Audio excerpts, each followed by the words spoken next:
కేసీఆర్ అప్పు చేసిండు 45,000 చెరువులు బాగు చేసిండు మిషన్ కాకతీయాల. కేసీఆర్ అప్పు చేసిండు 15 లక్షల మంది ఆడపిల్లల పెళ్లిళ్ళు చేసిండు. కేసీఆర్ అప్పు చేసిండు 15 లక్షల మంది ఆడ కూతురులకు కేసీఆర్ కిట్లు ఇచ్చిండు.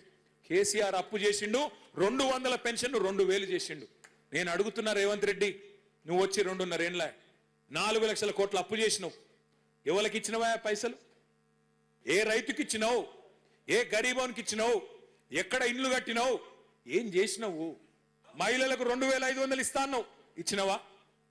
ముసలోళ్ళకు 4,000 పెన్షన్లు ఇస్తాను, ఇచ్చినవా? పిల్లగాళ్ళకు 2 లక్షల ఉద్యోగాలు ఇస్తాను, ఇచ్చినవా?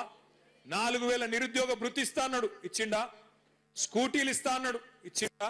స్కూటీలు లేవు, లూటీ మాత్రం జోర్దార్ నడుస్తున్నది. రైతు బంధు లేదు, రాహుల్ బంధు మాత్రం మంచిగా నడుస్తున్నది. రాహుల్ ఖాతాలో మాత్రం టింగు టింగు అని పడుతున్నాయి, ఇక్కడ రైతుల ఖాతాల్లో మాత్రం ఏది లేదు. యూరియా ఇచ్చే ముఖం లేదు, యూరియా ఇచ్చే తెలివి లేదు ఈ సన్నాసికి. ఈయనంట రైతు డిస్కామ్ పెడతాడంట. రైతుకు కరెంట్ ఇచ్చే తెలివి లేదు, యూరియా ఇచ్చే తెలివి లేదు, రైతు బంద్ వేసే ముఖం లేదు, రైతు కనీసం పండించిన పంట కొనే తెలివి కూడా లేదు నీకు. నువ్వు అంట రైతు డిస్కామ్ పెడతా అంటే ఎవడు నమ్ముతాడు స్వామి నిన్ను? రేవంత్ రెడ్డి మాటలు ఎట్లున్నాయంటే రైతుల గురించి, నేతి బీరకాయలో నెయ్యి ఎంతుంటుందో రేవంత్ రెడ్డికి రైతుల మీద గంతే ప్రేమ ఉన్నది.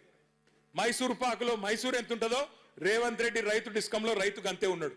అది రైతు డిస్కం కాదు, రైతు మెడకు ఉరిబెట్టే డిస్కాము, రైతును సంపేసే డిస్కాం తప్ప ఇంకొకటి కానే